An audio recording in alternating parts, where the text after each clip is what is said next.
Okay, so it looks like we are getting some participants coming in right now, Kate. Oh yeah, you're gonna have to let them in. Are you letting them in, or are they getting in by They're themselves? just, all of a sudden the numbers are going, so I think they're in. All right, well, I'm gonna hit the recording button so we can, it'll record. There we go. Awesome. Oh, I see those attendees. Man, they're jumping fast. All right, great. Oh, Chris, I just saw a cute as a button little person walk by. You're still on mute.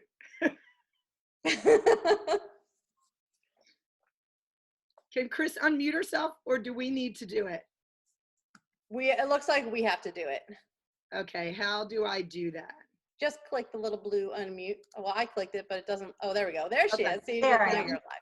I think you got to do it, Kate, because I don't see a little unmute thing. Oh, I have so much power. So if I want to cut anyone off, I'm just like, boop. She's done. All right, what are we up to? All right, they're still coming in. All right, for all of you who are coming in, give me a hand in the air with your little button down there if you can hear us. Yes. All right, awesome. Thank you. All right, we're just giving, people are piling in here really fast, so we're going to give them a little time to come in, and then we will dig in because we have got a lot of people on here tonight. It's going to be a good one. It sure will be. All right, still coming in. Let's see. All right, I lowered their hands.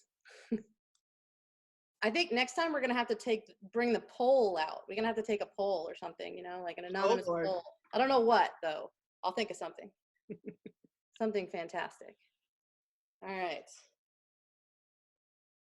Still coming in. I'm excited for everybody who was here our last session. We've jazzed things up a little bit for you guys. We've got a little bit of PowerPoint action, so I'm super excited for everybody to see that. We have so many opportunities to mess up technology tonight. I'm really excited. Yes. I'm really excited. I can't wait. I have so many windows up on my computer. We're just going to... That's why you're in charge, girl. Oh, no. I get all the blame. All right, let's see. So that's going to be ready. Okay, so it's slowing down on the entries. What do you think? Do we want to head in? You know what? Listen, you know how we are as coaches. Early is on time is late. So I say we'll get going. All right, I'll tell you what. It's only going to be 3 or 4 sprints for the people who are late. So I think we'll take it easy on them tonight. You got it. I think, you know, to kick this off, we need a little music. What do you think? Little theme music? This is all you, Kate. Absolutely. All right, we're high tech tonight, kind of. Let's see what we can do. I'm going to share my screen. Brace yourselves, everyone. It might seem crazy what I'm about to say. Sunshine, she's here. You can take a break. Hot air balloon that could go to space with the air, like I don't care, baby, by the way, because I'm happy. Clap along. Good job, Kate. All right. All right, Coach, you may have recognized some of those players. For sure. I may have stolen that off your Instagram. Thank you for doing that. That was awesome. All right, well, great. Let's take a quick look back at what we talked about last week. We had some awesome guests on last week that talked about a lot of recruiting stuff. We're going to do some more of that tonight. And we've got a player on tonight, which I'm really excited about, so we can get some more points of view. And let's just kind of pull up. I got a little PowerPoint here. I'm going to go back into sharing my screen. So while Kate's pulling her screen up, everybody, what we wanted to do was make a little graphic for you. So you could actually take a screenshot with your computer or with your phone.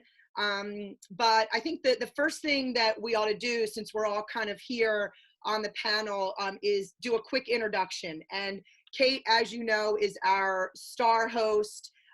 Kate, do you want to tell everybody a little bit about yourself, and then we'll go right down our list? Yeah, absolutely. So I'll tell you what, let me pull this back into our main screen real quick. Okay. And I've gotten excited about getting into our PowerPoint.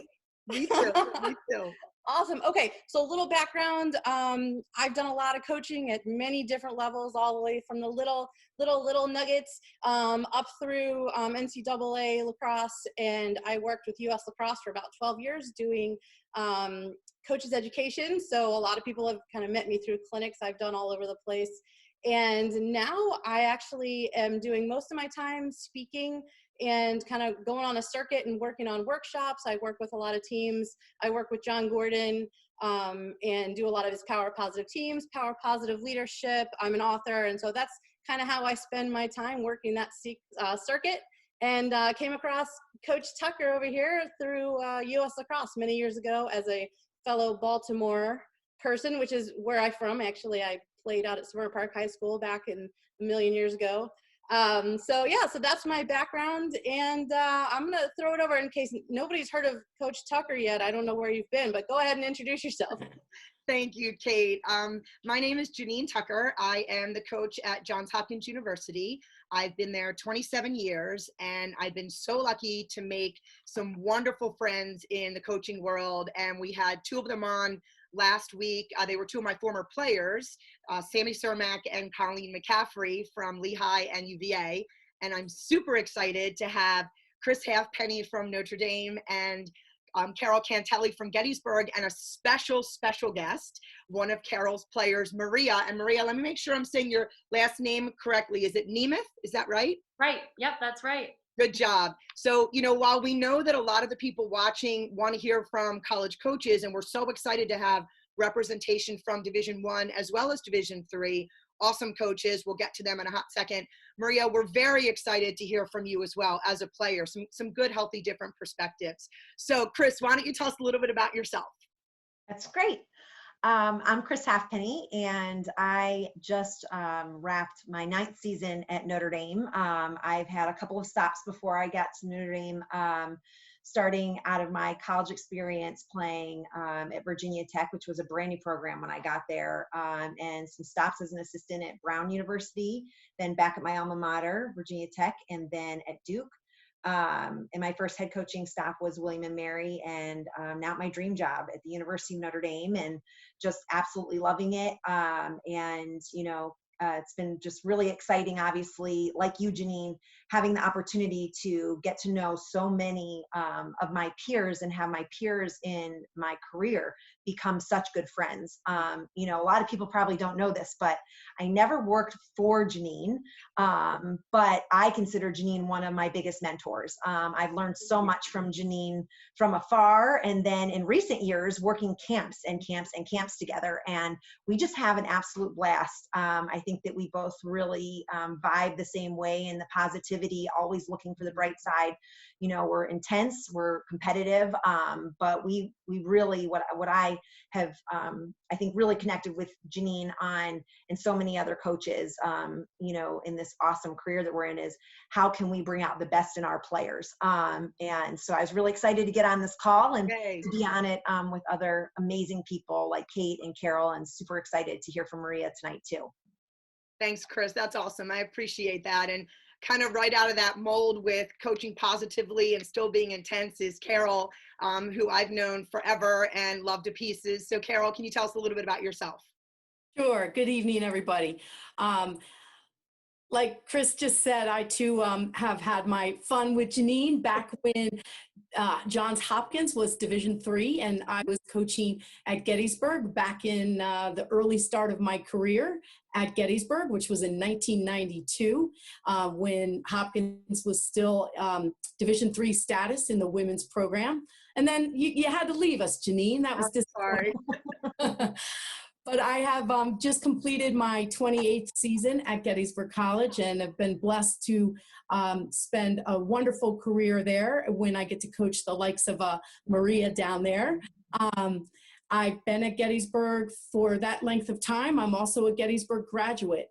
So traditions run really deep. I was honored to replace my coach when she retired, and it's so nice to have that family connection of alumni as a player, and bringing in a little bit of my mentor in Lois Bowers into our program has been a real joy.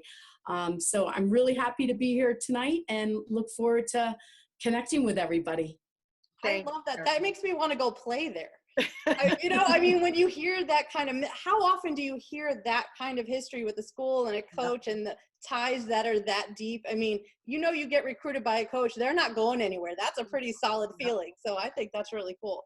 I've been to that College for FCA camps and stayed there for the week. So I've spent a lot of time on that campus.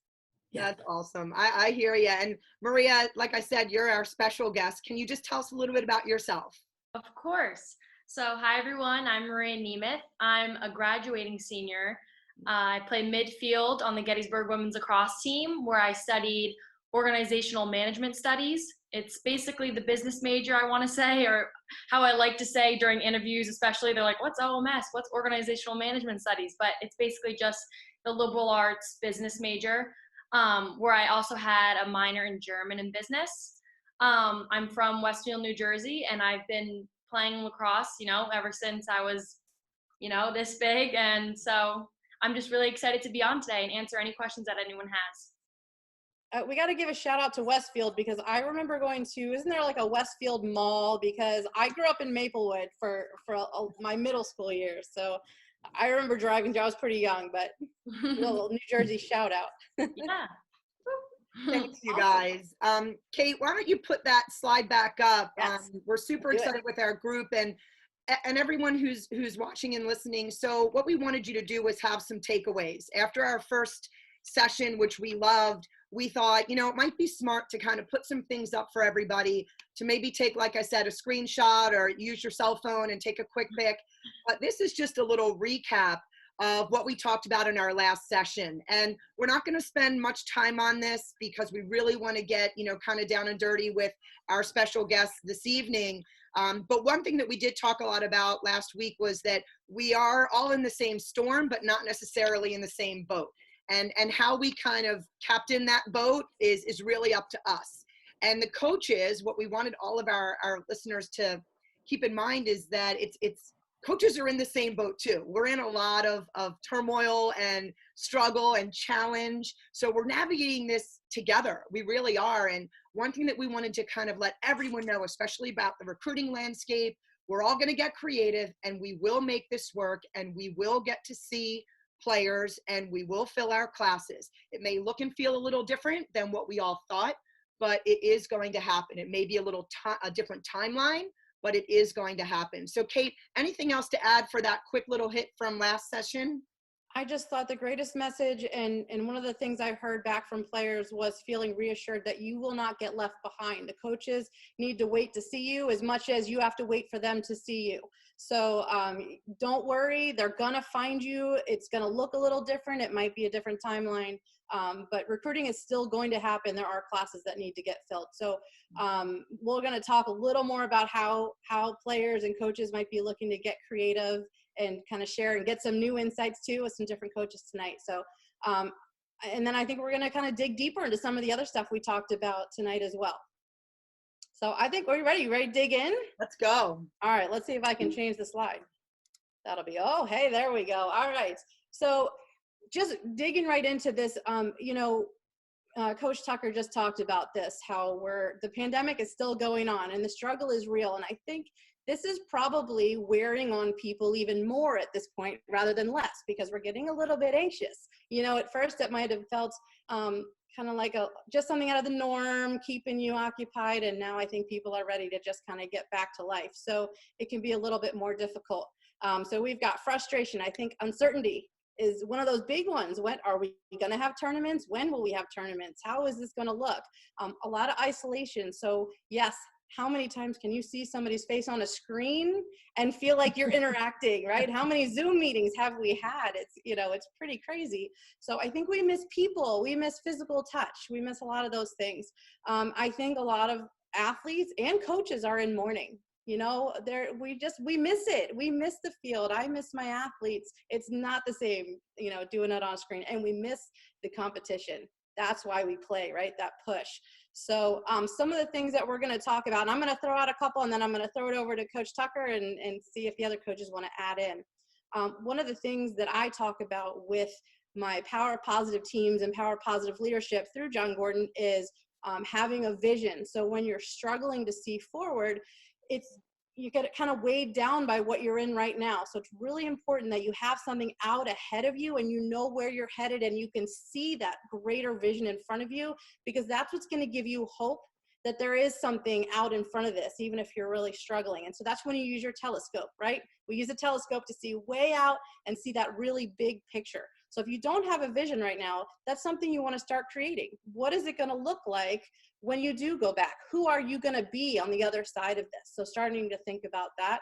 And then the microscope. So you got your telescope, and then your microscope helps you zoom in and look right into your daily actions, your daily thoughts, the daily words that you're choosing, and really helps you to form what actions are going to take me to that vision, and how can I be intentional about that? And I know Coach Tucker talked a lot last week about doing something new, go for a walk, dance, learn something, go out in the garden, just keep moving, keep growing. We're going to talk about some growth things we can do later on, but work on those actions and evaluate your day. Did my actions take me closer to my vision, or is it pulling me away? And do I need a reset? Because that self-accountability is really big. And if you can't grab onto it, grab onto a friend that can help you kind of pull you out of that, and maybe you're doing something together. I'm going to throw over to Coach Tucker to add what she wants to put in there. Absolutely. I think, some of the things that we had talked about is, and I shared this myself, when this whole thing first went down and our daily lives were very disrupted, I struggled with that. And it took me a little while to actually be able to say, it's okay for me to struggle today, and to acknowledge that. But I quickly had to make a choice, because I prefer to be more positive anyway. So what I think is, you have to kind of make that choice of, yep, I know this is happening. It's not going anywhere anytime soon, but I'm not going to live in a negative place right now. And so the things that we've listed here for you, finding a purpose, kind of understanding that this is much bigger than just me, and that we are doing things to help the greater good. And there's a lot of power in that. So I think the one piece that I wanted to pull out of what we have up here on this slide is the component of serving. So who can I help? Take the onus off of me and the focus off of me. Who can I call today and uplift their day? Who can I write a note to and let them know I'm thinking of them, or I'm here for them, or I love them? Or who can I FaceTime and smile back at them so they can feel my energy? And when I start thinking about who I can help, a lot of that was directed at my team and my coworkers. That helped me feel better. So Chris or Carol, do you have anything to add to that? Yeah, Janine, I feel, I'll just jump right in there, Carol, first here, but I think that, one of the very first things, it was almost, you're right, so surreal that at one of my keys, I would say, to if there's a key to success right now, to be able to put one foot in front of the other, so that we don't get too bogged down with the uncertainty, which is actually where the difficult days come at times, where we want to make plans, but we don't know if we can yet. So putting one foot in front of the other, we doubled down, like you said, in servicing our team with communication. Because we knew everything was going to be different. And something we found interesting in our kind of daily communications, Monday texting and Tuesday Zooms and Wednesday phone calls, and just consistency, was that we were just trying to build, like, hey, this is normal for all of us right now. And it's weird, and that's okay. And we kind of built a platform where we could be, we could even learn a little bit more about each other. I think my freshmen learned a lot more about me in the last 6 weeks than they would have had we still been in season, having individual phone calls and Zoom chats, and they're in my living room. They've been in my house before, but not on my couch with me, or had a virtual tour of, me and my family gardening. So, just one foot in front of the other, and opening lines of communication up with the girls, and allowing, them to be like, this is really weird. Our freshmen saying, I feel like I'm back in high school because I'm doing my homework back where I used to do my homework 9 months ago, for finals. That was weird. And our seniors saying they're all at the dining room table with their other siblings. But, we had some good laughs about it. Laughing is a really a good thing. It's so healthy. So at times we just laughed at the situation too. But Janine, I think I found myself doing a lot like you did. Let's serve the team with a space where they could vent at times, where they could laugh, where they could share ideas. And then we just dove into last shift and yards for Yardley and, helping, wrapping that into our Daughters for Dads, any way we could service frontline workers. So my team has been amazing in that regard. And it's been really cool to see those things kick right into motion. That's awesome. That's awesome. Carol, do you have any thoughts to add from The Struggle is Real? Sure. I think I would add, especially as it relates to your point about service and asking people to reach out to others. And in doing so, I think we need to remember that people are all going to be progressing through this change in different ways and in different timelines. And we have to understand and accept that. I think sometimes as leaders, like our captains, I know have really made some great efforts, and our senior leaders in Maria have made efforts to help fix things. And as coaches, we want to fix things. And this one's a tough one to fix. And we have to kind of give in a little bit and know that we have to just meet people where they are and understand that we can't fix their timeline of how they're moving through the process of accepting the change that's happening. And I just think everyone needs to realize that people are in different places of grief and of beginning to move forward, and just meet them where they are. Awesome. I think, just to touch on that controllables too, that comes right after that service. We can't control the events that are going to come our way all the time. A lot of those things are going to come in, and it's not your first struggle, and I guarantee it won't be your last struggle. If we're looking at weather reports, there's 100% chance of another obstacle coming your way, right? We know that's coming, but we can control the story we tell ourselves. And so if we think about our lives as a movie or a book, and we wanted to categorize it, where are we going to put it when we put this story away? Is it going to be a tragedy? Is it going to be a drama? Or is this going to be the greatest comeback story anybody has ever told? And this is your choice to decide what kind of story you're building.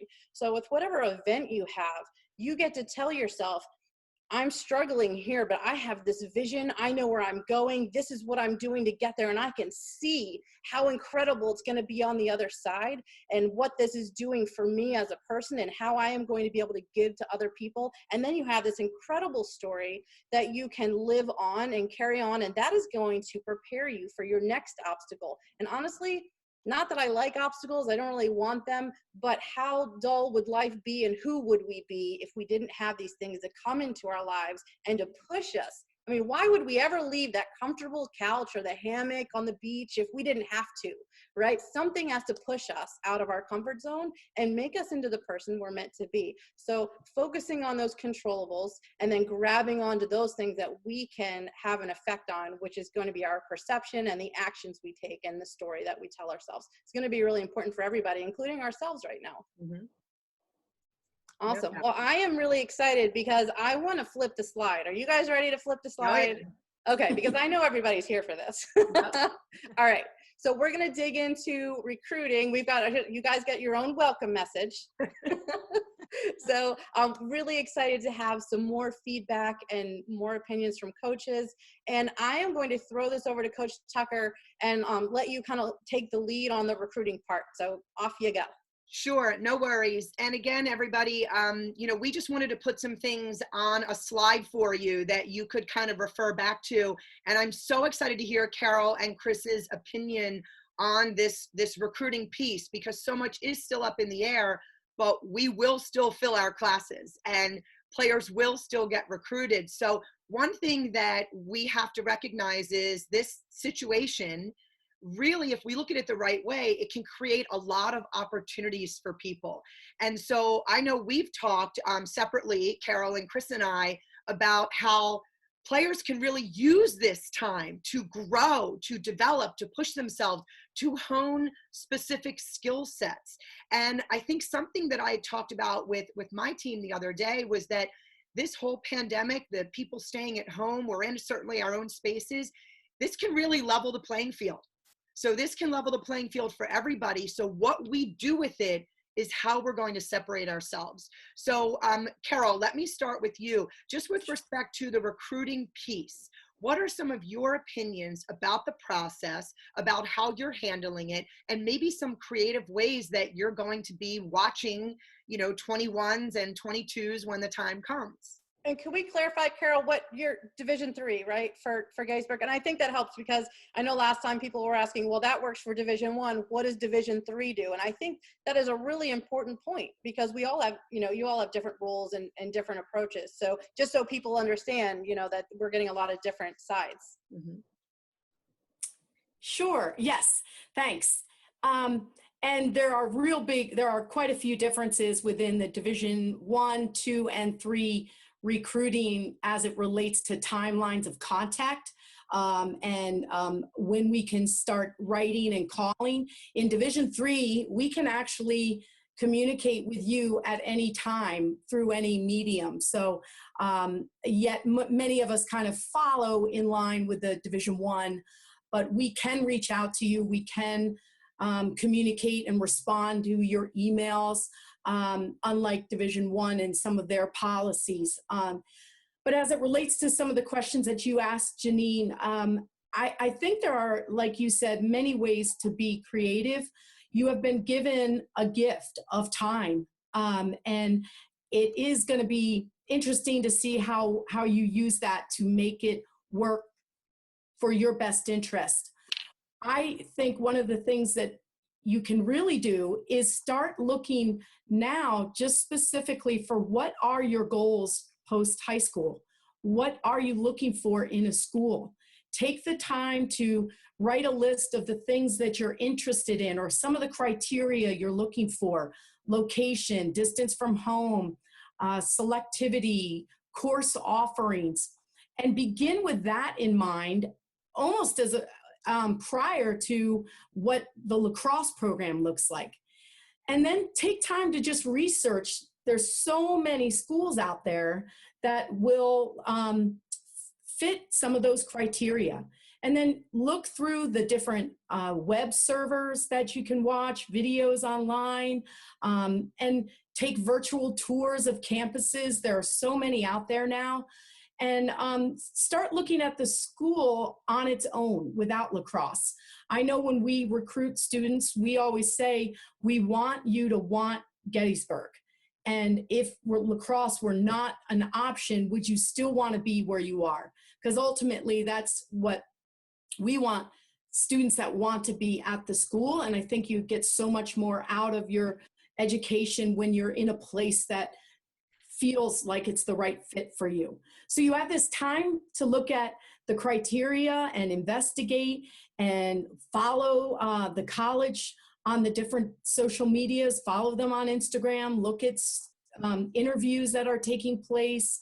And then you can now then look back at the colleges that offer lacrosse and start investigating and diving deeper into those programs by way of following them on their different social media platforms, and investigate whether they're doing any panels or recruiting events that they're doing virtually. I know we've already done a few Zoom recruiting show panels because we're able to do that. We're able to reach out to students from a variety of classes at this time. Do you have people, should people email, and sorry to interrupt, just should they email and ask, are you doing something like that? Or is that something you think that they would find on, just put out there on social media? Or should the athletes investigate and send the email and say, hey, are you doing something for recruits? I think both are perfectly appropriate. Yes, reach out, especially if you've identified, like, this is a collection of schools I've heard about. I know people who have been there. They've always been of interest to me. Sure, get online, reach out to the coaching staff and see if they're hosting anything through a Zoom recruiting event or any kind of opportunity to get online and talk. And it's been really fun to be able to, like you said, not only are they looking in your living room, but you're looking in theirs. And it's like you're getting to know a recruit in a whole nother way. You're actually in their bedroom sometimes. So clean up. Did you hear that? Yeah. At least the 3 feet on either side of you. You guys know how you clean your room when your parents ask you and you put it all in the closet and then you throw a blanket on top? I don't know. That might have just been me, but or under the bed, right? That's all you got to do. Just got to make it look nice and neat. Yeah. And I think the one thing that, there is this feeling like, oh no, we got to get started. If you really think about it, at this point right now, college coaches would have been in the heat of their season, conference championships taking place, playoffs happening. We really wouldn't be focusing on recruiting right now. So don't worry. Like we're wrapping up our years with our teams. My focus has been with my team. So if you have free time now, this is a really good time for you to be independent of waiting for coaches to reach out to you. You can begin doing your research and then in turn reach out to them. So you have a lot more time than you may realize. That's awesome, Carol. Chris, I can see you're raring to go. Give us some of your thoughts as well. Yeah, I mean, Carol, you couldn't have said it better, right? Our focus has been very, very much on the well-being of our own team. They've had, a great deal of work and also a great deal of emotions, and mental, emotional, physical, like a lot of changes, just like the high schoolers. And we understand what everybody's going through. But if we take a step back and put this in perspective for recruiting specifically, if we were in, pre-COVID, quarantine times, well, we would be all in our conference tournaments and NCAA tournaments trying to bring home the hardware, while we were also fully supporting our players, our students, going through final exams. So right now, no one's behind any 8 ball. We're where we would be anyways. So everything is okay. And, my staff and myself and other conference coaches, we've been, in communications quite a bit. The IWLCA being, again, at the forefront of the communications with our recruiting groups, saying, relax. We know it might be very unsettling because this is uncharted territory for all of us right now, to be home, to not have the ability to physically be visiting campuses, going to college games, to just see that sideline, interaction, things like that. But on the flip side, Carol, I couldn't agree with you more. There's so much has maybe been taken from us right now. And it's, again, different boats, right? Same storm, different boats. But what has been given is a gift that is so finite. It's kind of crazy to wrap our brains around this. Time. We have time right now. So if there's one thing I want to make sure everyone hears loud and clear, just like you said, Janine, is our recruiting classes will come together. The key factor here is in due time. And time is still on our side. We can't communicate as a Division I coach until September 1st anyways. So we would be using the summer. And again, it doesn't kick up with our recruiting calendar till the middle of June. I'm well aware of what we're looking at right now, that things will be different when they are allowed to be different. But when you get going again, we'll be right there. We're all going to be on that same timeline. And right now, use the gift of time. Take care of your body. Maybe it was a good time for you to take a break. A lot of our student athletes are going, especially those multi-year athletes that are also doing winter training and November tournaments. I'm all about balance. I think that the balanced athlete that finds a season of recovery will have the longest and healthiest, hopefully, career as well. So utilize this time, listen to your body, and start getting after it to, like Janine said, give yourself an edge. Is your left hand where it needs to be so that when the time comes and the fields open back up, we'll be able to get after it with things that we've worked to have the right to be confident with. Fitness, our mentality, not being perfect, giving great effort, because when the time comes, that'll be the one thing you can control. Nobody's going to be in championship, playing shape with their game and their physicality when we get the thumbs up to get out there, because no one had spring seasons. We are professionals. We understand that. Please, any recruits that are listening, any parents that are listening, we're professionals. We're ready to do our job, and we're ready to do it the right way. And we have that understanding. No one's going to be at their best right away, but we will be looking for that effort. We will be looking for those that are okay with imperfection, but next play mentalities. Things like that, I think, are going to be really, really fun when the time does come. And stay open-minded. I think that that's one of the biggest keys right now. Like you said, Carol, new ways of doing things, online, researching and looking up whatever games become available on any digital platforms that are maybe still running them. There's reruns of games that are going to start being played maybe digitally for our women's lacrosse fans. I think that's really exciting. And then take it out back, in your backyard, on the pitch back, on the goal, and take a deep breath and know that you're doing everything you can in that one day to get yourself to a balanced state where I'll be ready when they say it's time, but we're all on the same timeline right now. I think you guys are going to be getting a, email is going to become king, I think, probably for a lot of communication right now, since there won't be much face-to-face even when they get to the year where they can. So I guess the question that I've had come in, actually a couple of them right now, and a couple of questions I've had in the past is, and there's conflicting advice out there, so it'd be great to get it straight from you all. What do you want to see in that email? How long is too long? How are you going to open it and go, I'm not reading that, right? What do you want to see in that email? And we talked a little bit about how often, with that. And then, do you prefer to get the email straight from the athlete, or are you big fans of those recruiting services that are going to drop stuff? I've had a lot of people asking that too, because there's a lot of marketing going out there, and I don't want to, go try to say one's better than the other or bring any of that drama into here, but just general thoughts for that communication. What do you prefer to have?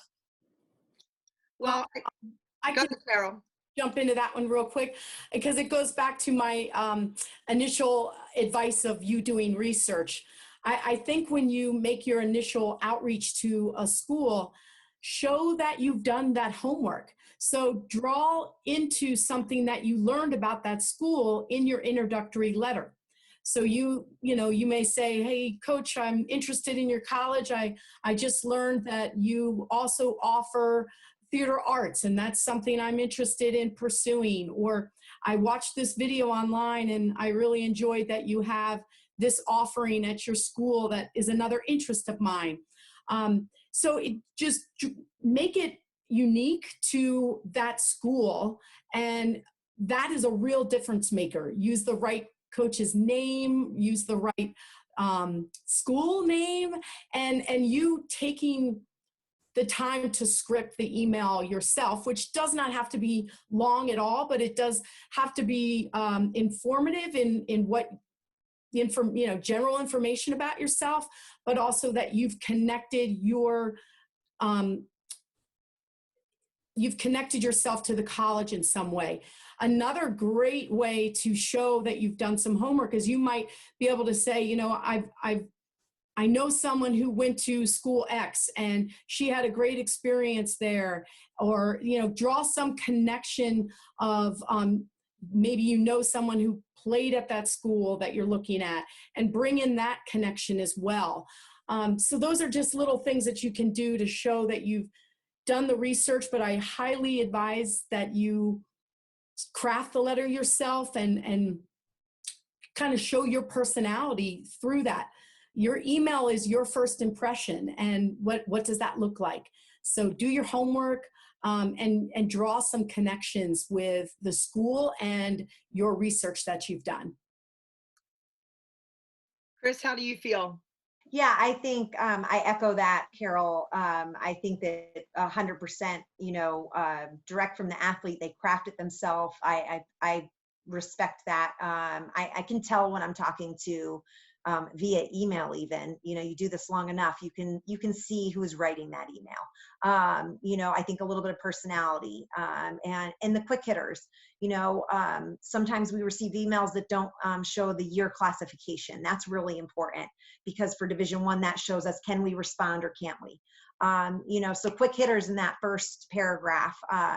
Hello, this is my name. I am in the class of 20, 21, 22, 23, 24, whichever that's going to be. Believe it or not, yep, that's right. We get a lot of emails from younger student athletes as well. This is the high school I go to. This is the club team I play for. I think that you hit those right away, and that's really helpful for classification purposes. The next piece, absolutely, I think is, what is your interest? And if you're far enough along in high school, there's no time too early to begin giving coaches an academic profile. There's no sense in playing hide and seek with that information. It's really important, because at the end of the day, it's not just where you're going to play lacrosse. It must be the correct institution academically for you. We want to make sure that our students are students first and foremost, and that the workload and the caliber that they're looking for academically is a match. So it's never too early to attach that unofficial transcript, or just the snapshot, like I'm an AB student, I'm an A student, I'm an honors track student, I'm an honor AP. I think that that's really important to get right in there right away. I guess that would be an immediate one, Kate. And if you do subscribe, put that link down to whatever recruiting service you subscribe that might have some highlight clips or full game footage. Any footage, I will say this to all parents out there, is better than none. It does not have to be,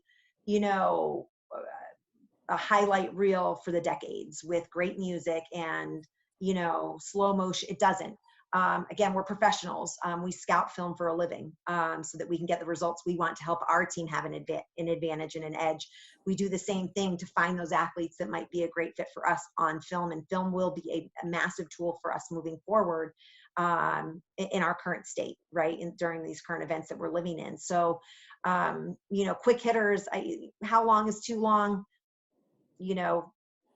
I think if you can get all of that information in there, a little bit of your personality, able to go through an email in 30 seconds to 1 minute, and know I have a link where I can be classifying that athlete in the right class, and then know there's film that myself and my staff can look at. That's incredibly helpful. I always had to mute out the music because it would be so loud when I was watching film in my office, and everyone's like, turn that off. Yeah, Thunderstruck comes blaring. Like, I'm like, well, one, I like that kid's style, because that's a little my genre from the 90s. But, I'm also like, whoa, wasn't ready for that. Research what music the coach likes before you send it. Question Right? on the academics, because I know one of the pieces of advice that's often given is make sure you have your ACTs or your SATs done, because grades don't give the whole picture. However, and this is kind of just a reminder for coaches out there, a lot of kids are not able to take any of those tests right now. So, for example, I have a kid who was lined up to take it this spring. Well, it's been pushed off 4 times and probably, won't be offered again. Who knows when they'll be able to offer that again. So when they're submitting at this point, just acknowledging that you all know, hey, look, we know that it's a weird time right now. You might not be able to submit those test scores, but you can still submit your GPA or if you're, NHS or whatever it is that you're a part of. Because I think that's going to be a concern. People worried they haven't taken that test. Kate, Right. There's 2 things I would just kind of jump in really quick. To go back to Chris, I think video is going to be extremely important. And I've been receiving some incredibly creative videos from recruits in their backyard, in small spaces, split dodges, shots, wall ball, creative stick work, showing their personality, which has been really neat to see, because when you can see a little of that athleticism, at least you can make a note. Wow, this kid went out of her way. She sent me this video. She's clearly putting in the work. So that's one thing is, allow yourself, everyone has a smartphone these days, take some video of yourself putting in the work. And then be proud to share that with college coaches. That would be the first thing I would say. And the second thing along, with the testing, one thing you can do, because as the coaches told you earlier, is you have time, you can prepare for those SATs and you can prepare for those ACTs, because nobody's taking them right now. A lot of the recruits have not had a chance to take those tests. Well, what are you going to do to ensure when they do figure out how to offer those tests, or when they do come back so that you can take them, that you blow that test out of the water? So I would also challenge everybody to put that on your to-do list. We'll talk about to-do lists in a little bit, the next slide, I think. That's going to be really helpful. So just something to add in there. Yeah, and oh, sorry. Go for it. No, you're up. Go for it. I was going to say also, Janine, to that end, every school might be looking at that situation differently. So that's a great question to add to the recruits' emails. Has your school discussed how they're going to handle standardized testing in light of COVID-19? I know that was a conversation I had with our admissions. I don't have any answers on this webinar today, but I know that, because we're still waiting to see what happens next, because there is still time. There's a whole semester, to your point, Kate. I think that when we look at that and see, what's going to happen, we don't know yet, but that's a great question to add in there. I have taken them. I've only taken them once. I was planned on taking them. I didn't take them yet. How is your school going to handle standardized testing in the upcoming application process? Some coaches will have answers for you right away. I know some schools have been public about it, and some might say, thanks for that question, and appreciate that you're already on top of that, so that they can get back to you. I would think too that just having an athlete show how they are using this time and how they are able to be mentally strong through it is really important, because as a college athlete, your schedule does not get easier. It gets incredibly intense. Your day just gets longer. The workouts get harder. The pressure gets bigger. There's more classes and there's less structure. So I think that showing I'm in a difficult time, but hey, coach, here's what I'm using to get myself through this, and here's what I've been doing with my extra time, is a really great sign for coaches to know, man, this is a lot of pressure, and look how they're handling it. This is really mature. And I think maturity is a big factor in retention of freshmen coming in these days. Where are you on that level of handling obstacles? So I think that would be a great thing to throw in there. And I had another thought. Someone just, real quick, and then if we have any other things, we can do it, and then we'll move on. But 2024s, is it too soon for them to start reaching out, or are you ready to hear from them? Even though you cannot respond, we know that. Although Carol, you can probably respond. So what are your thoughts on that? I see Chris smiling. Whenever we receive emails from younger players, what generally happens is we put them in our database, right? They're going to be moved off to the side. They're going to go into our database. We're going to keep a record of them, but we really will be focusing on, many schools are wrapping up or getting going on their 2021s, or even wrapping them up. And then certainly thinking about the 2022s who, NCAA rules wise, we can actually start to talk to them on September 1st. So the 23s, the 24s, sure, throw, emails out there to your dream schools, and just know that you're most likely getting put in a recruiting database. And then, when your time comes, coaches will be able to refer back to that and say, wow, this young lady was really interested in us way back when. We're going to make sure we give her a look. That would be my 2 cents. Yeah, I'd agree with that.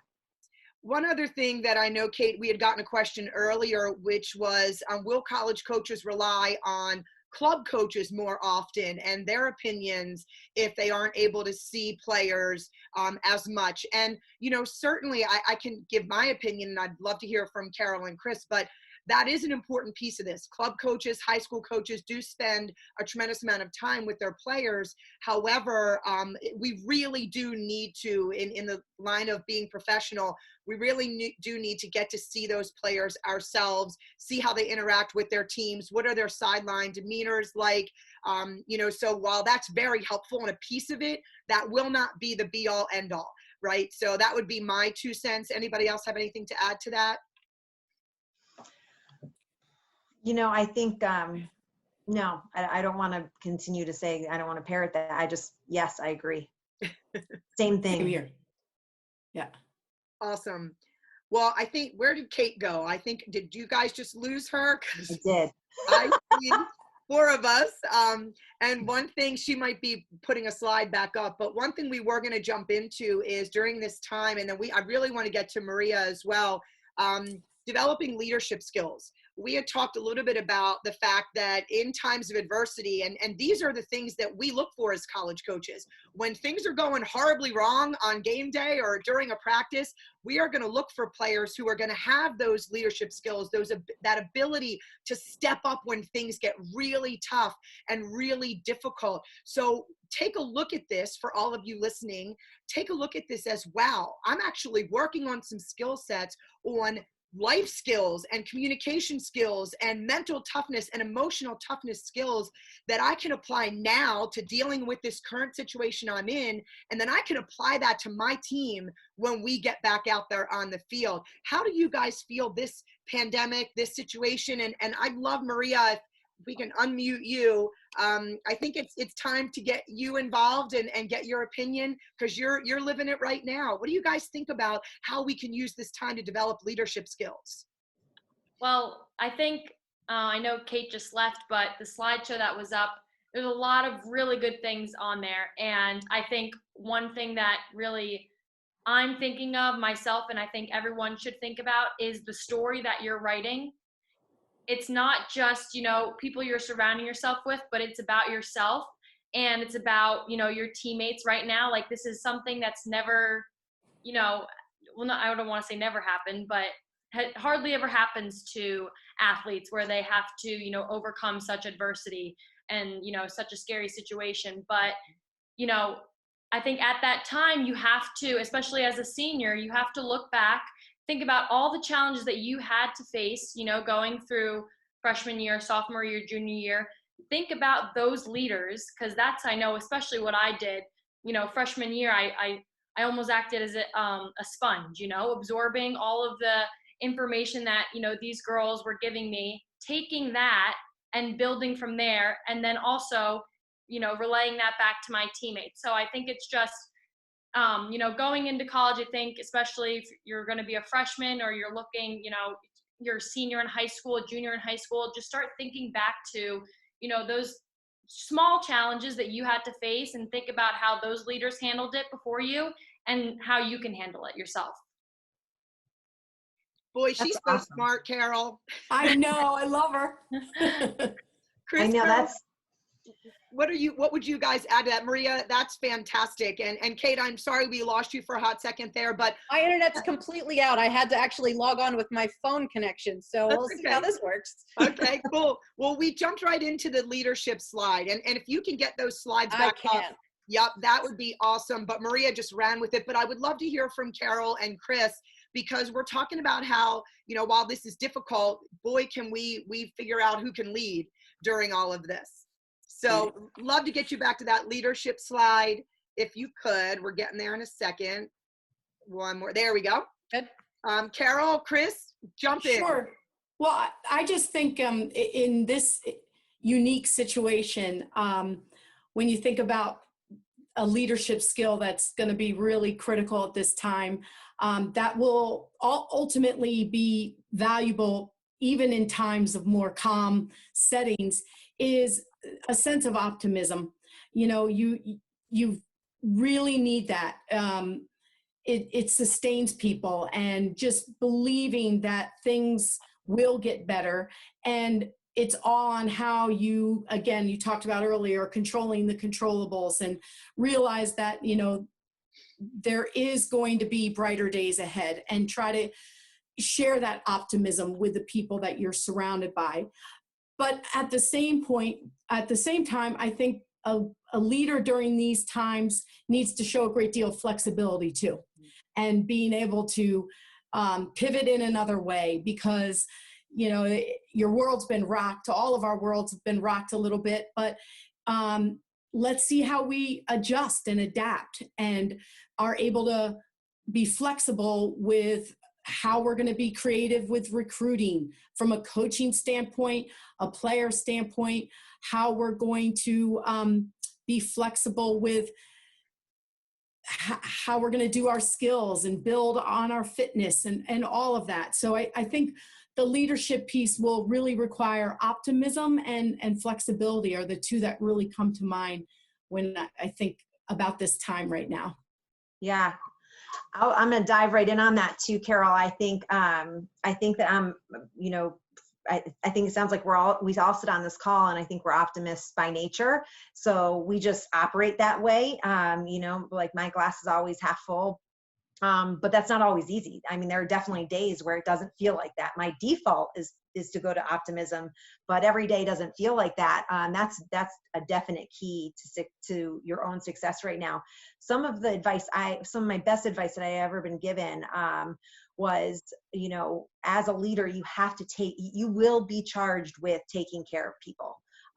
You know, it's not going to be your job to make people optimistic and positive all the time, but it is your job to make sure that they are being taken care of and they're getting what they need to be their best.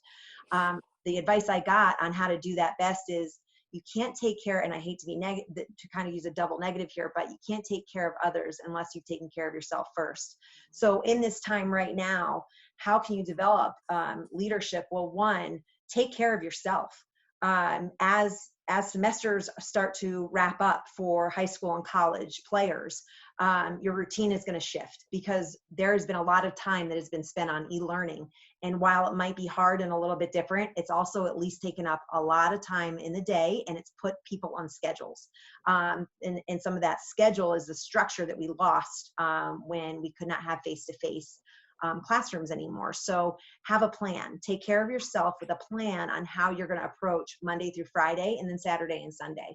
That would be some advice that I give right away. I've had some great conversations with my own players, my student athletes that are like, whew, it's done. We had last day of classes on Wednesday, but then a number of them have been like, what am I going to do now? And I was like, I will help you. I'm going to give you ideas. You know, back to Janine, I think what you had said on your last call was come up with new hobbies, do things, write your story, right? Like Maria had said, and like Kate said, like, what is this going to be? Is this going to be your greatest adventure? Are you going to look back and say, I learned how to knit in my downtime and do it on the bus next year when you're with your team? Are you going to garden with your mom? Are you going to learn are you going to dance because you can? You know, are you going to help your parents cook and bring that to college and cook for your teammates at a team dinner? So take care of yourself first, I think, and foremost. And then the next piece is finding that routine. And part of your routine can be leadership books. I think you are what you read, just as you are what you eat, right? Take care of your body. You want to nourish yourself with these books that are out there. There's so many. Nourish yourself if you need a break from reading after school. Nourish yourself with a little bit of Last Dance. You know, there's some great things that are being played on ESPN, the 30 for 30s, the stories. They're really, really good. I mean, I'm going to go really outside the box and say the Beastie Boys story. Now I'm dating myself. The very end talks about friendships. It talks about the best friends that really spoke to me for teams and teammates, you know, allowing people to be different, allowing people to bring them their best selves to the group. And it makes the group one of the best groups it can ever be. So, you know, think outside the box, but use this time to dive in on some of those areas where the power of positivity can take control, where you can gain control and, you know, find leadership in yourself that you can share later and reflect back on and use this as a strength. I know this kind of goes into time management, but one of the greatest things I think that student athletes can learn right now is the bubble schedule. I use this a lot with my athletes because when you come from structure of high school where every part of your day is very structured, and a lot of times when you leave your day it's structured, and you go into a college setting where it's very unstructured, you have to create your own. Where most people came into my office and sat down and felt very overwhelmed.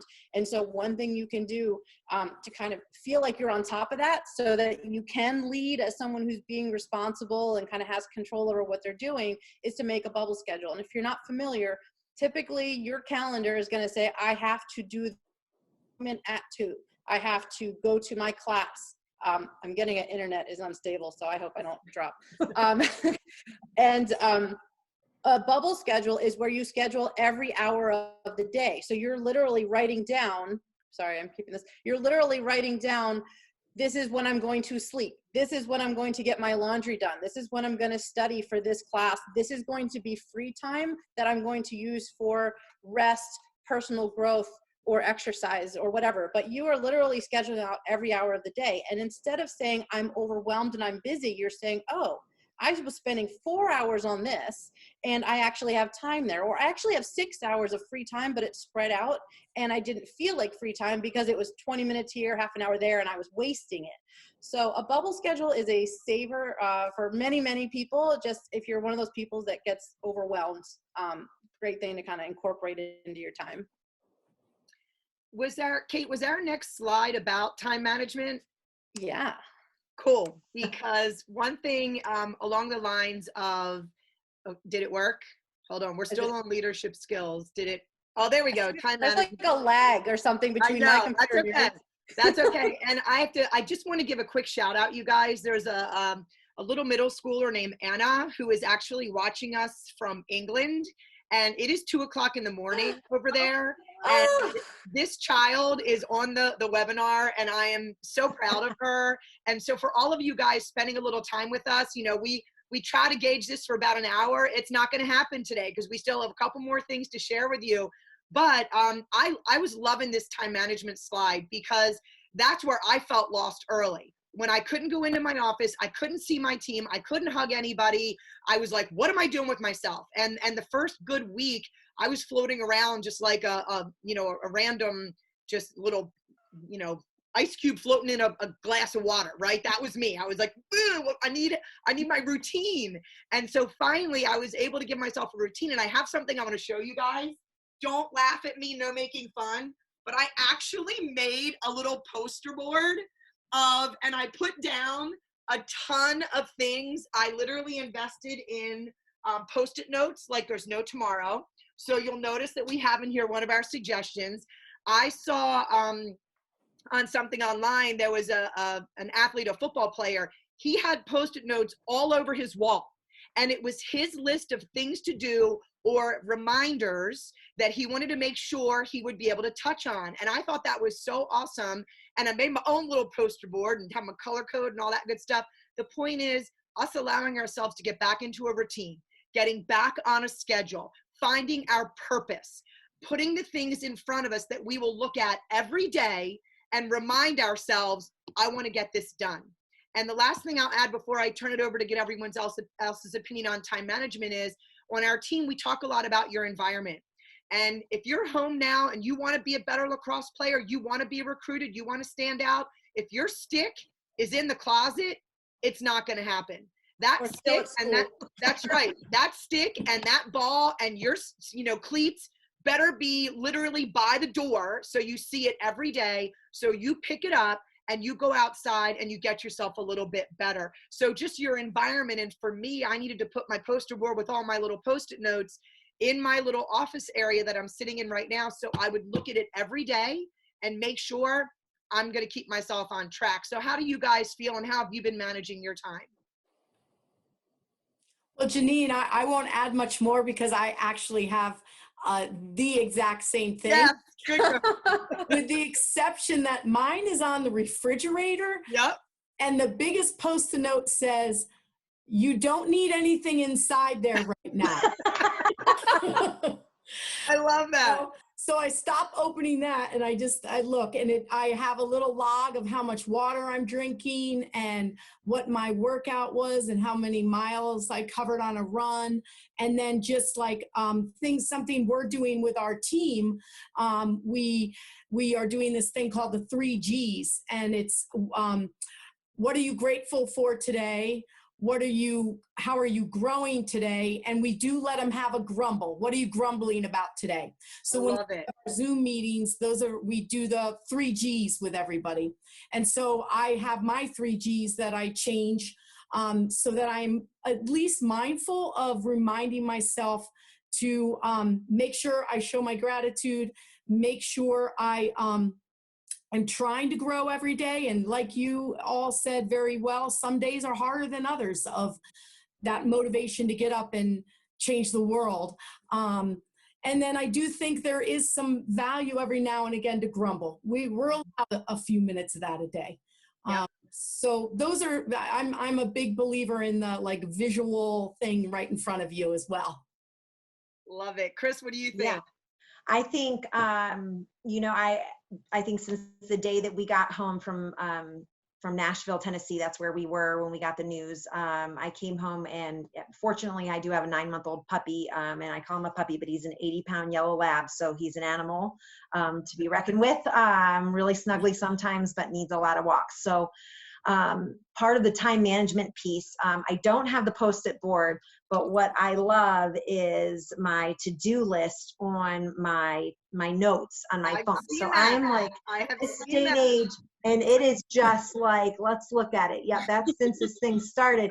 And I have one for work, and I have one for my personal life. And something that's really energized me is knowing that I'm going to be able to connect and communicate with my team and with my alumni and with my program at a level that I wasn't able to when we were scout reports, traveling, intensive season information. So I've been kind of propelled forward in that way, and I have my to-do list, and it's really, really gratifying to work through it and know that there's even some depth I can give tasks that I was not able to, or at least not able to until July. So that's been really exciting. And then the routine piece. I mean, part of the routine, like physical activity. Janine, I know that on Instagram, I'm watching you on your like cool journeys through your neighborhood with your sister, I think. I've like walked South Bend, Notre Dame's campus. I make my visits to the grotto. I light prayers for my players, for our program, for family members, anyone that, needs an extra, stop at the grotto where I can say an extra prayer, I'm doing it. But getting the endorphins going. So making sure, I'm just like you, Kara, I'm like, well, I'm baking up a storm too, but trying not to eat it all. But I can't stop myself right now. So I'm trying to get that physical activity in, connect with my team. And then I go to my family list. I'm a mom that has 2 boys, and I have a 14 and 11-year-old. I'm a few years back there from you, Janine, with your 2 boys, but I'm in these like golden years kind of with them. And never in my life since they've been born have I had this kind of time in March, April, and May. And don't get me wrong, student athletes, I'd give anything to be, in the ACC, just coming off ACC tournament. But the reality is that's not it. So my story is that my kids are going to look back, and this is going to be like the most fun they've had with their mom. I'm tempering my competitive nature with the game of Jeopardy against my family, screaming out answers that aren't even close. This is not a good idea. Distracting. I learned that's just distracting. But, just sharing kind of my love for my time with my kids and cooking with them right now and not having to rush through some things. I think that I'm putting that in my time management. Make sure, and I hope that this carries through. That's been cool to talk to families of our players right now. And we're all eating dinner together because quite honestly, we all had sports, regardless of college or not. Siblings are always running, and one's getting picked up here and one's getting picked up there. So I know that that's been something that I'm definitely putting in my time management, which is helping my routine, which keeps me motivated because it's gratifying to say, taught my 11-year-old how to scramble eggs today, without burning the house down. That's a win. That would never have happened this year. I love it. I love it. And Maria, it sounds like you had on your phone your little list of to-dos. Maria, have you ever done anything with Coach Carroll, like having an accountability partner? I thought that was a great suggestion that Kate had. Tell us a little bit, Maria, about how you're managing your time these days. All right.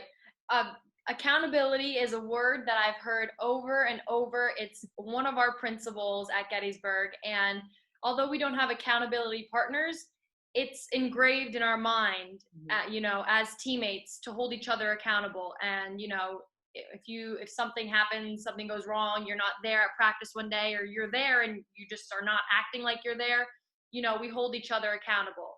And I think everyone has said it, but I think routine is so important.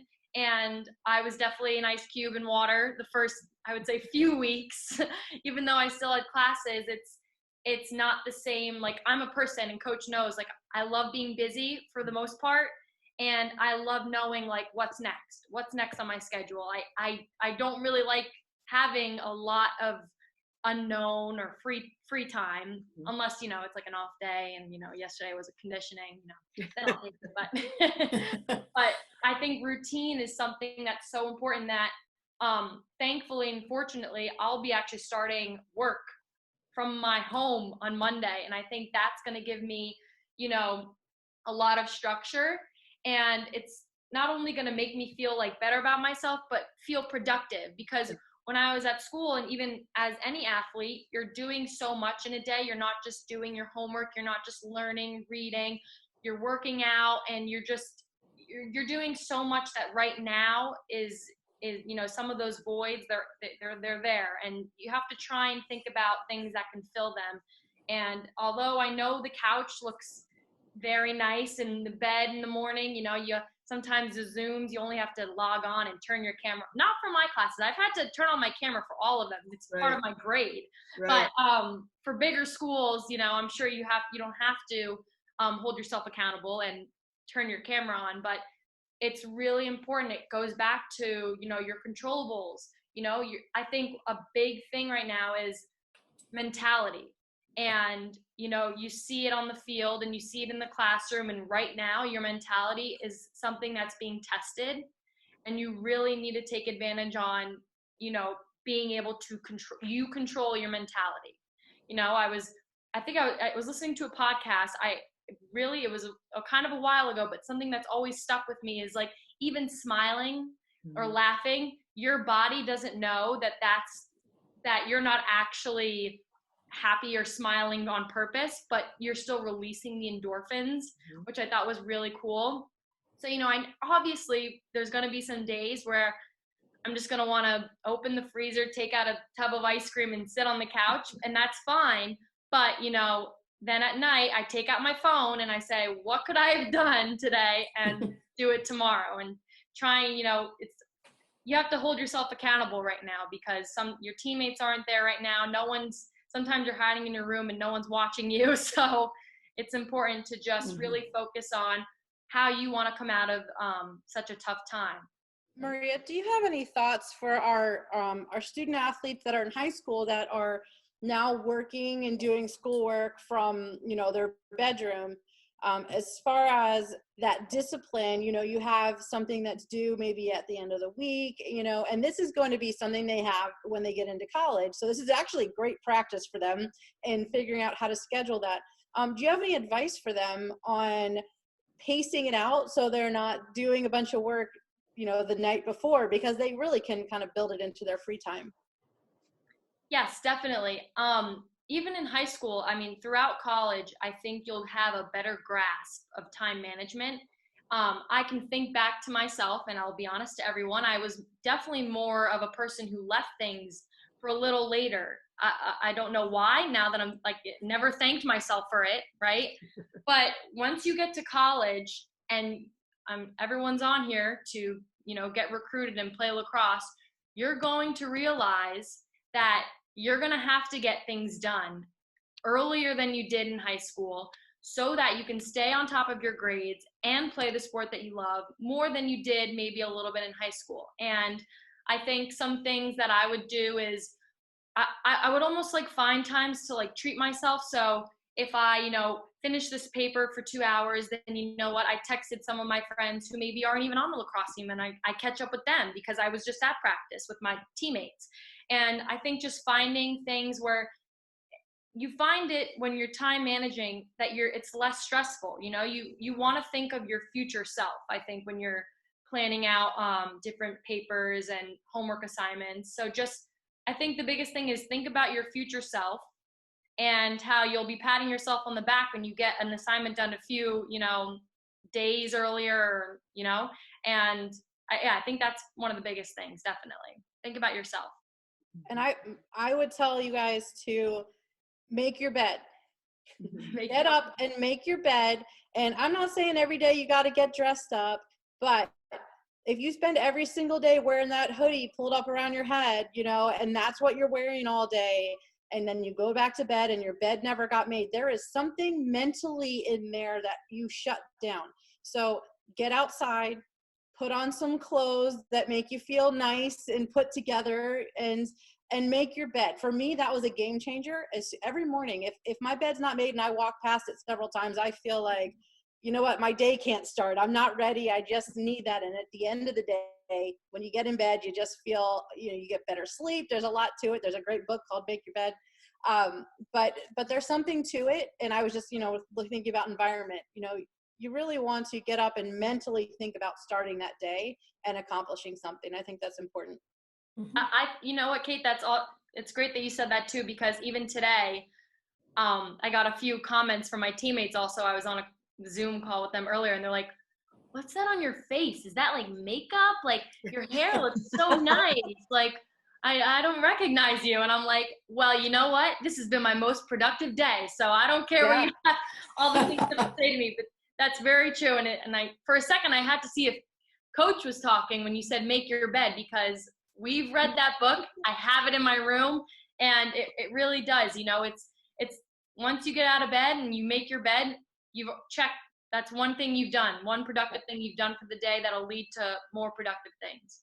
Yeah, absolutely. Kate, I want to throw out there real quick with the whole make your bed theme, and this is something that I had shared with my team and my sons. If you Google, if you want to change the world, start off by making your bed, you will listen to a commencement speech given by a Navy SEAL admiral. It is one of the most motivative and amazing talks I have ever heard in my life. And he talks about the importance of making your bed and then all the things that go into becoming a Navy SEAL, and directly applies that to how you can enhance your life. So I recommend for everybody to Google that. If you want to change the world, start off by making your bed, and you will love it. Absolutely love it. It is. It's so good. I know exactly what you're talking about. As soon as you said that, I remembered it. Everybody's nodding. Everybody's nodding. Do we have one more slide, Kate? That's what I'm looking at. So this is really just talking about, and we can kind of skate through this because we have touched on a lot of this tonight already, but this is the time for personal growth. So, for me, with my exercise science background, I'm always telling people this is the time to go back and rebuild your core. Here, even though you weren't lifting heavy at home, right? Okay, there's some cool stuff behind that. This is the time to go back to the fundamentals. This is the time to build up your foundation of knowledge, your mental agility, everything that you have a chance to do. And from that accountability standpoint, man, there are so many things that we tell ourselves we would do if we had time. And guess what we're finding out? We're finding out the truth. Would we do it if we had time? Because there are definitely things I've said I would work on, and I'm going, I'm not doing them, right? So is it discipline or is it time? Well, you're going to find out right now what you want to build. And that's true for all of us. But yeah, jump in, you guys. What do you have for personal growth right now? Yeah, I think we have said a lot about that. I'm just jumping right in, and I think that it's also an interesting time because I think to myself again, a phone, maybe the journal piece. I love journaling, but what I found is I've almost kept myself so busy that I haven't journaled. But I have been keeping a picture kind of book of COVID. I've really doubled down on sharing images with my family, with my team, of what we're doing on the daily, of what my neighborhood looks like with the really positive messages on their lawn, the lawn signs and signs in the windows and things like that to keep people positive. And then whatever you can do, pick up a new hobby or a new skill, something that might even be able to help your team. There's a lot of cool things that our teams do that we don't even know as coaches in the locker room, pregame, all these things. There's definitely something that you can learn to do right now to help yourself grow, to contribute to your team's success, and in your team's culture when we all come back together. So I would absolutely encourage that. And if the journaling's not your thing, well, take pictures on your phone. We are in a fortunate technology time. where through all this, we have been able to stay connected, not the way we'd love to be if it was our choice, but we are connected, and we can find crazy, awesome, creative ways to document and keep ourselves accountable to continued growth as a person and as an individual, and reflect. Definitely part of personal growth is taking time to reflect. I see that there. I actually didn't even mean to say that and read it off, but that's been something that's really cool, whether it's a jog or, a free workout app that you're using, or a walk in your neighborhood. That's some really valuable, again, time. Sometimes we didn't have time to take an hour and 15-minute walk in the neighborhood in the month of April. Well, there's been a lot of great reflecting. Am I holding myself accountable to the growth? Am I not? But it has been something that has been a positive. And the only thing I'll add to that might be a little bit different perspective is I don't want people to also think, though, they have to be changing the world every day. Right. And don't set yourself up for disappointment in yourself because you're not out there changing the world. Something as simple as maybe getting to learn your parents' stories. Sit down with your sibling and ask them questions at a deeper level than you ever have. Ask your parents to talk about their childhood and what they like to do when they were younger, and put the focus maybe on learning a little bit more about the people that you're in quarantine with. Did you hear any of the kids go, ooh, when you said learn about your parents? I know, but they're people. Why? They're people too. But you'll be surprised at what you might learn by just listening, and that's a heck of a great skill to learn, and listening and growing from hearing other people's stories. I love that. Maria, what are some of your thoughts? Any advice, or just, how to kind of stay happy during this time? Right. So I think as we talk about, we have so much time and a lot of this time is being taken up by our thoughts and just thinking. And I think I'm finding times where when I am upset, trying to find something to reverse that, right? To make me happy. So, right now it's, you can take those thoughts and you can dwell, or you can try and find something that'll change your mood and make you happy. And, in a way, that's your personal growth. You'll grow as a person, learning more about yourself. And although I'm not a journal writer, I know Coach had us, journal writing during season, which was great. I love, just FaceTiming people and calling people on the phone, and just, because then, I stop thinking myself and I start, listening to other people and what they're thinking about, or just trying to take my mind off of my own thoughts at the moment. And I find a lot of help in others. I love that. And one of the questions that we did have was, how can we try to stay positive in light of all the things that are going on around us? And I know you guys touched on a bunch of things. And Carol, I appreciate what you said, because I do think that we don't have to try too hard. Sometimes we can just be where our feet are. But I do think it is a choice. Right. And I think that I'm trying to encourage my players and myself, even though we can acknowledge the struggle, to try not to stay there. And some little things we can do. I painted rocks with my sister, and she put all these positive messages on little rocks, and we put them all around our neighborhood at everybody's mailboxes. And I shared this last week. My sister painted or cut out hearts and put them all over our front door. So anybody that walks by our house, she's got like the words hope and joy and smile on there. So small little things you can do to uplift yourself as well as somebody else. That's what always ends up helping me be happy, is when I try to focus on making somebody else smile or happy. That brings me back to a good place. But I do think we have to put energy towards it. I really think we have to make a choice and put some energy towards helping ourselves be where our feet are, be present. Maybe the next day you might want to try to enhance yourself, or, do something that might be out of your comfort zone that you can feel really good about. But I think that power of hope, and knowing that we are all in this together and we are all going to come out of it on the other side, may not know when, but that's okay, because we know and we have that hope and are giving each other that power that we're going to get there. and we're going to help each other, and supporting others is one of the best ways to help yourself. So that would be the only other thing I would add. Kate, do you have any final thoughts for us? The biggest message for me and that I want to share with the student athletes and really with anybody is that, fear is a liar. It's one of my favorite pictures I have is the hallway where it's painted. It says, fear is a liar. Fear is going to come in. It's going to creep in. We can't always control it. It's doubt, negativity. Those thoughts are going to come in, and we're not choosing to have those thoughts, right? We're not deciding, I want to be negative right now, but they are going to come our way. And it is really our choice on, are we going to dwell on that? Are we going to believe it? But if it's a liar, then it's not a truth. And so we need to be armed and prepared with truth statements, with affirmations that we can speak to the fears that are coming towards us. And that sometimes is what that journaling can be. If you're not a big journaler, sit down and write out those truths so that you're prepared when you feel those negative thoughts come in, that you can stop them in their tracks. And when you hear people actually give life to those negative thoughts, and we've all had that teammate or maybe been that teammate where we give life to a negative thought, I'm terrible.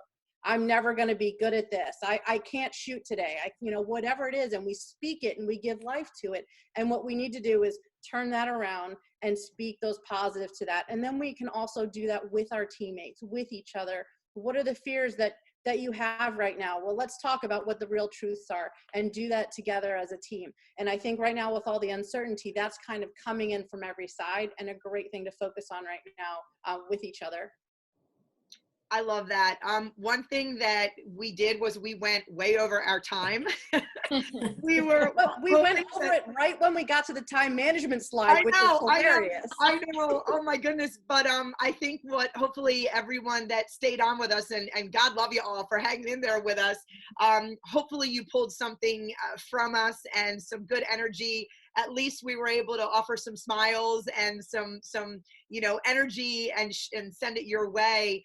But we've really enjoyed having our special guests. I know Kate and I were so excited to spend some time with Carol and Chris and Maria, and we can't thank you guys enough for offering your perspective, your sense of calm, your professionalism, and kind of the collective, we're going to be okay. Right. And I appreciate all of our participants for hanging in there with us. I know it's a little bit late. Kate, why don't you wrap us up officially, girl? All right, you got it. Okay, well, here's what we have coming for you. Surprise guests for next week, which we'll put out on social and let you guys know. So lots of fun coming your way. Hopefully you got something out of tonight. If there were questions we didn't answer, or you have on my website where you registered, so send those my way and we'll kind of pull those in. But thank you so much for spending your night with us, and I love feedback. Coach loves feedback, so if you want to throw some our way, we would love to get that. And we're gonna see you next week, guys, so get some sleep and get ready. Yes, love it. Thank you guys so much. You guys are awesome. Thank you. Have a great week. Thank you. You got it. See you Bye-bye. guys. See you guys.